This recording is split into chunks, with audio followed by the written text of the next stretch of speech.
Hey people, welcome back to our part 3 of our Israeli tour experience. And today I have a video about 2 cities this time, Tel Aviv and the city of Jerusalem. I had an appointment on that day, so I didn't have much time. Tel Aviv, I didn't do the main hotspot area of the beaches and downtown. I wanted to do more of the quiet part of Tel Aviv, one small section. So, Tel Aviv means in English, Mound of Spring. Aviv in Hebrew means spring. And like if you read in the Bible, you will notice it says to commemorate and remember the Exodus from Egypt in the month of Aviv, the month of Nisan, but Aviv in the time of spring, the time of spring. So this is a really interesting city. Like I said, I didn't have too much time to spend there, maybe on another trip when I go back to Israel. And there's a lot of interesting places to see, so modern things to see in Tel Aviv, shops and restaurants and those type of things, but you'll see those anywhere. So that's why, like I said, I'm showing you just a small little older part of Tel Aviv. So enjoy this first part of this video, and as always, please like and subscribe to our channel. After this first part of this video with Tel Aviv, we'll come to the next part. Stay tuned.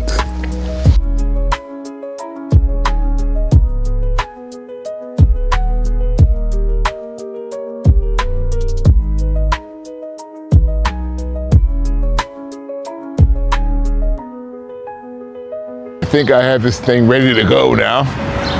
We're in Tel Aviv, but being that I have an appointment later in the next 2 hours, I have to get back on the highway.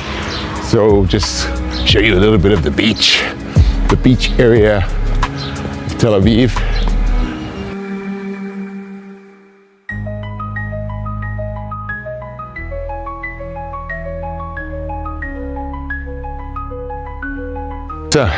Go down steps. Well, let me show you the light before we walk further, and you'll go towards what they say the port. Down.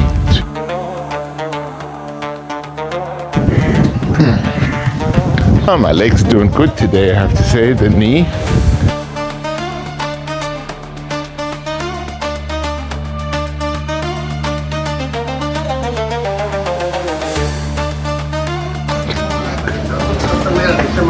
Swimming.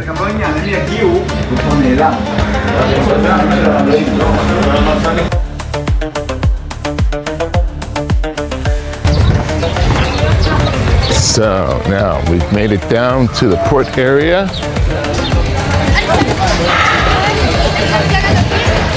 To the Mediterranean.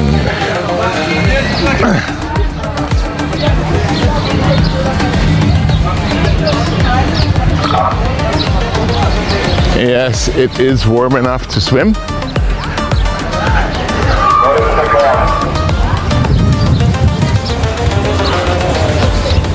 Looks like the kids are doing some jumping over here. It's pretty nice.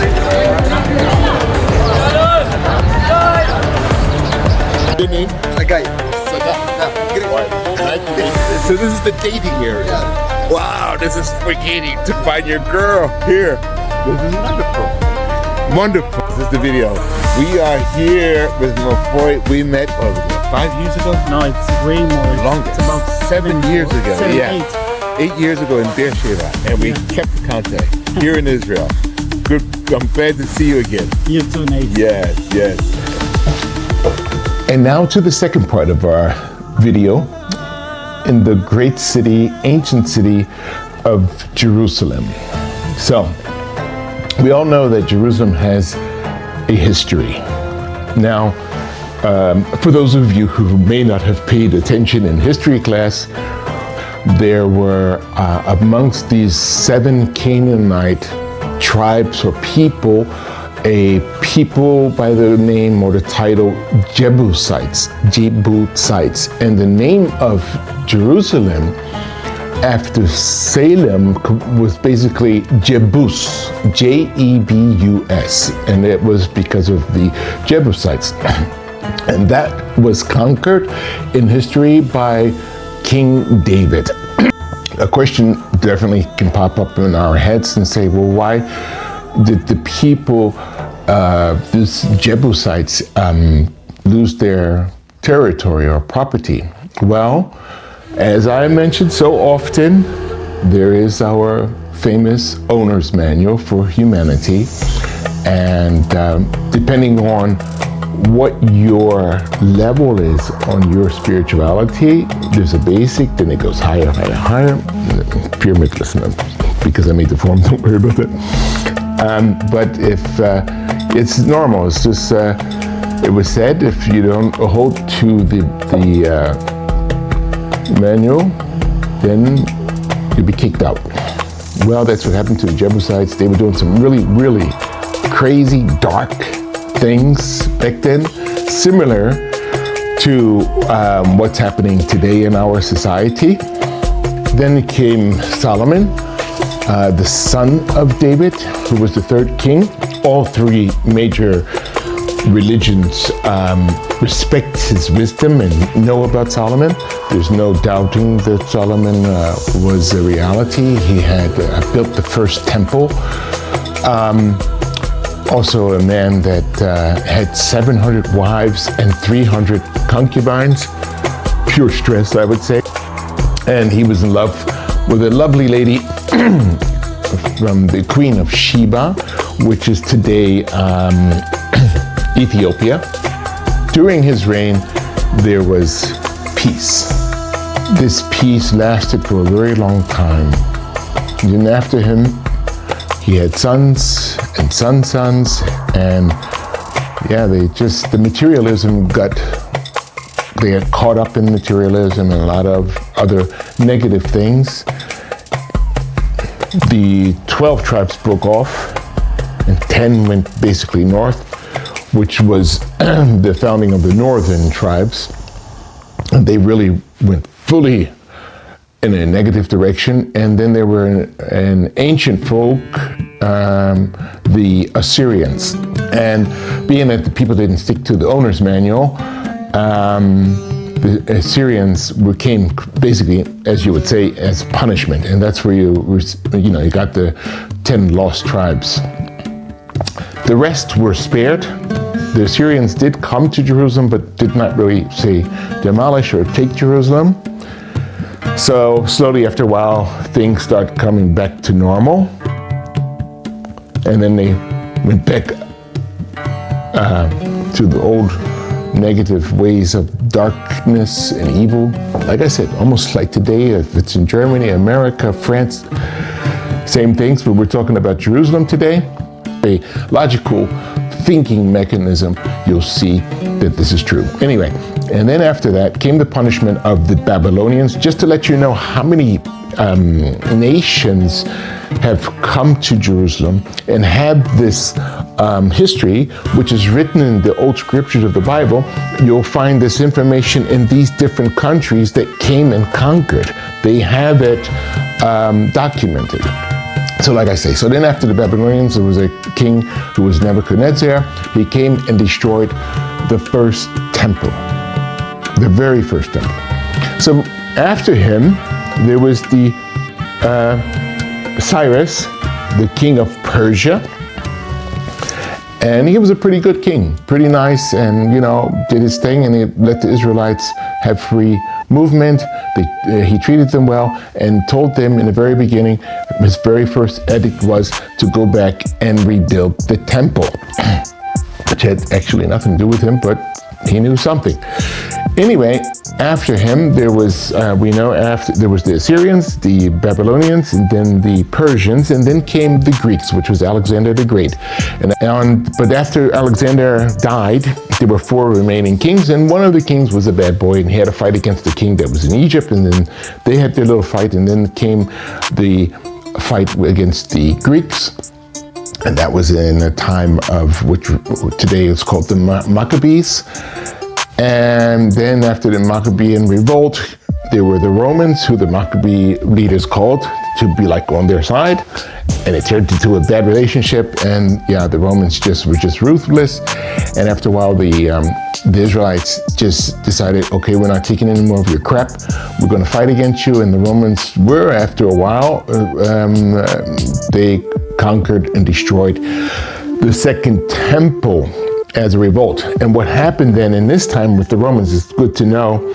The Romans were so mad at the Israelites, they said, okay, we're going to rebrand your country. It's no longer Israel, it's going to be called Palestina. And that's how we had Palestine today. After the Romans, Constantinople, which is Istanbul today, Constantine from Rome. That's how you had this Byzantine area and all like that. But anyway, they were then switched to Muslims, and then the Ottoman Empire. The wall that's around Jerusalem today was built by the Ottomans in the Ottoman Empire. After them, the Crusades. We know about the Crusade era. It's also in history. Where did they go? Jerusalem, Hitler, and all the rest. Jerusalem is mentioned 800 times in the Bible. And it is stated also in the Bible, the user's manual, that at a certain time in humanity, which hasn't happened yet, all nations must come to Jerusalem. Must come to Jerusalem. So, okay, we're having all these battles of this tiny little area where at the end, all nations, no matter what their religions, must come to Jerusalem. That means, and there will be a time of peace. I really look forward to that. Now, before moving on, I'd like to state for all of you newbies here with me, on my new channel, my name again is Nate. I'm 63 years old. I have no college degree, and I respect all cultures and all religions. So this is not a video to bash anyone or claim any rights. I'm just giving my experience in this wonderful land of Israel. I also want to mention, in the coming up after my little intro here, I'm going to be bringing 2 very short clips of archaeologists, what they've dug up in this great city. Very short part. And why? Because with science, geology, so many things from the earth proves the fact of this land, this city, and its people. And I find it interesting because not only because of just supporting Israel and its people, but the history of Israel and with the future, I believe, has to do with all of humanity. And all of humanity needs to come together. No matter what religions you are, no matter how rich or poor you are, no matter what level of spirituality you are, the main thing is everyone is correct and good. I won't go too deep right now. Enjoy this second part of the clip, and there'll be one little part at the end. Enjoy. Tel Aviv University did this with Professor Yuval Gadot and Israel Antiquities Authority, Dr. Yiftach Shalev. They peeled down to these layers and uncovered the layer of the destruction of the first temple. You can really see it, the destruction, the massive destruction. Someone was very eager to destroy this place. Absolutely. We see the second floor, which came down from a top floor. And in this place we know, because we found the seal of one of the ministers from the time of Josiah. If anybody ever wants to think that the Bible is just a myth, this, amongst hundreds and hundreds of discoveries, have disproven that, because here we see that the Bible has such history in it. The name in the Bible in the second book of Kings, Natan Melech, servant of the king, was found here. Natan Melech. Natan Melech, which is why maybe they were so bent on destroying this. We see the Babylonians tried to destroy the Jewish people in 586 BCE. And then 600 years later, the Romans come. And, you know, we're standing right at the foot of one of these rooms, and I can see something we found similar to what we found before. Yeah. And now the same ashes, but this time from 586 BC. Same line, same destruction, same black line. One is from 2,000 years ago, one is nearly 3,000 years ago. This is the story of our life. This is the line of our journey. And So on the floor, they find two of these very, very small silver. They're very, very delicate. They're made out of silver. They had a hunch that these are really important. Maybe there's something written on. And when they do, looks like this. Your photograph of the silver plaque, and they can see that it has Hebrew writing carved into the silver amulets. And then they give it to experts who can read it, and here's what they read. Okay, ready?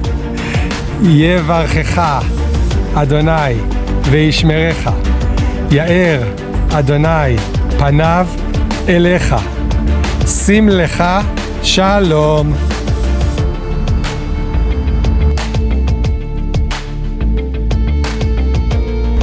So we are in Jerusalem.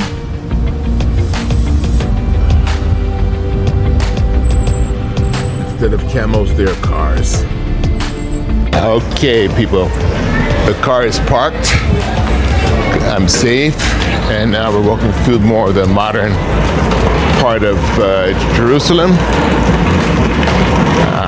The shopping malls and all that good stuff. We're going to go down to the old city and see some real interesting things here. Okay.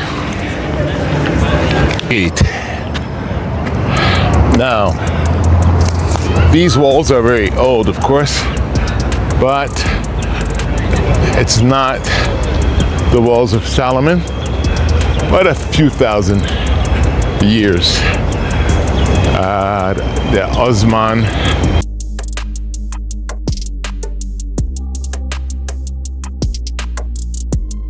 So, here in this great old city, as we know, it went through a lot.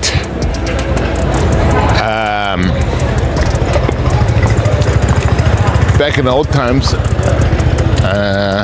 there was a king whose name was Melchizedek, also known as Shem. When, if you read in the owner's manual from humanity, it was Abraham, after he was looking for his nephew Lot, came to this place here. And there was the priest, or king, or priest, Melchizedek, and greeted Abraham and wanted to give him some, you know, respect and some goodies. And it was in this town. So anyway, in this town, you've got everything. You've got Christians, you have Muslims, you have Jews, you have Buddhists, you have everyone. Everyone wants to come here to this beautiful city. Everyone wants to claim this city as theirs.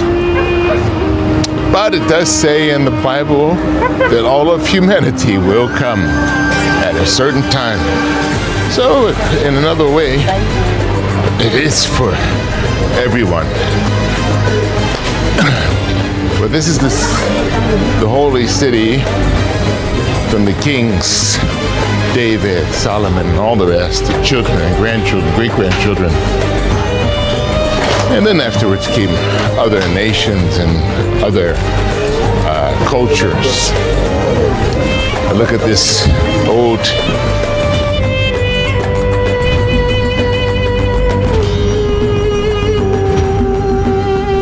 So I'm making my way down to the Wailing Wall, or the Western Wall, as you would say.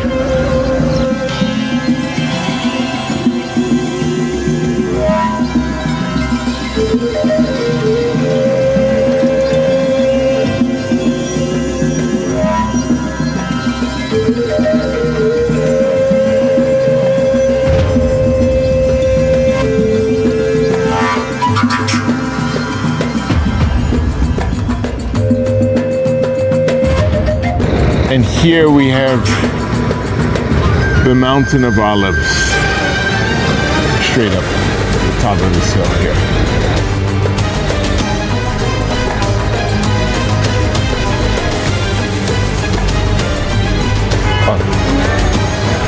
So here, everybody, it was a nice little trip in the Old City. Now we're going to see a little bit of the secular life during the day in Jerusalem. Check it out. So, like everywhere else in the world, you have your streetcars. You have your streetcars, or we call them trams. Pretty modern. So we are on the tram.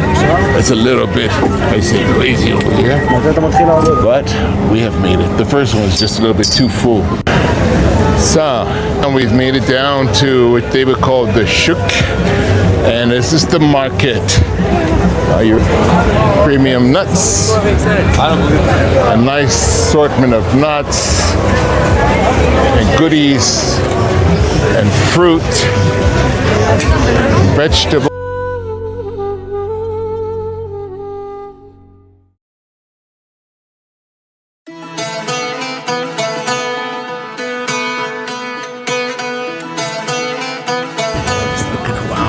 Great spices right in here. Olives. Wow. Ah, it smells good. Yes.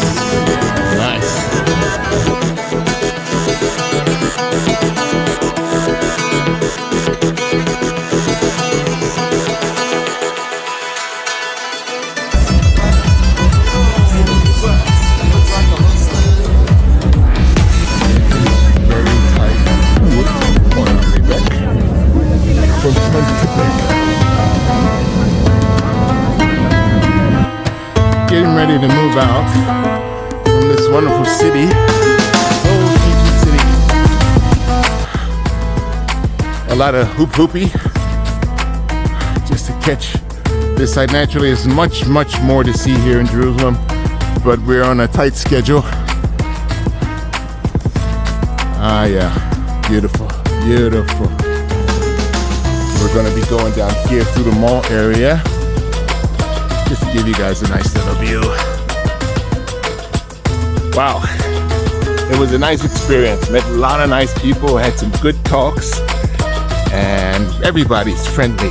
It doesn't matter. I ran into Christians, I ran into some Muslims, I ran into Jewish people, Buddhist people, and people who maybe don't have any type of religion, but good people, friendly people. You know, this is a great land.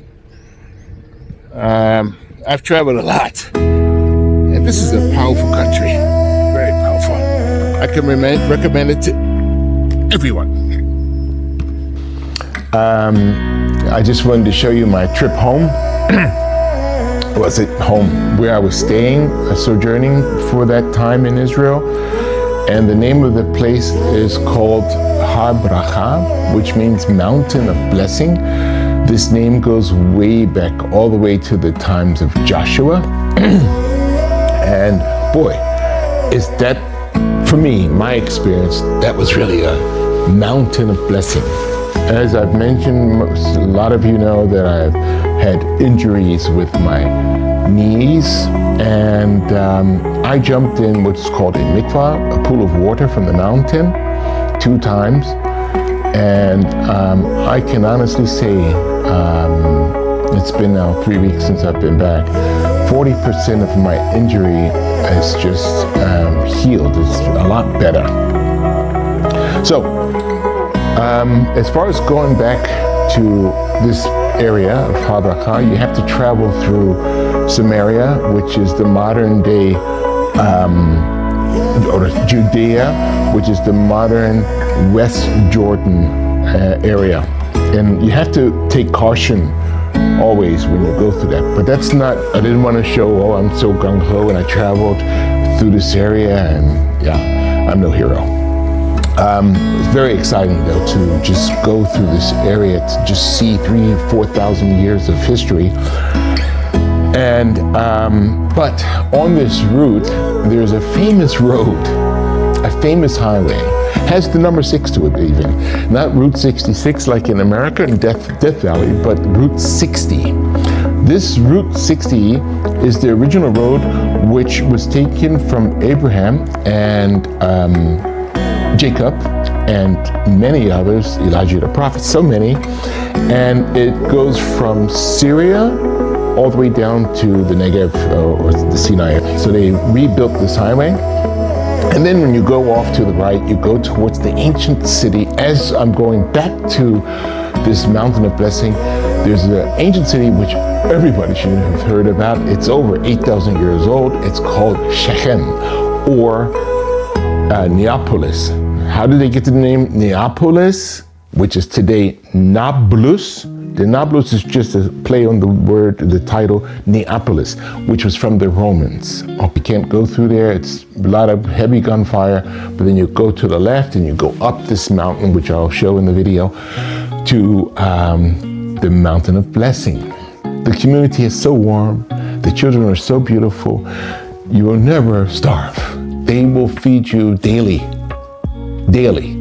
And you will not, if you're into that community as a guest, if you don't have a place, there will always be a place to stay. The main thing is you have to live correct. That's why they call it the Mountain of Blessing. And it really lives up to its name. So enjoy this clip and see ya.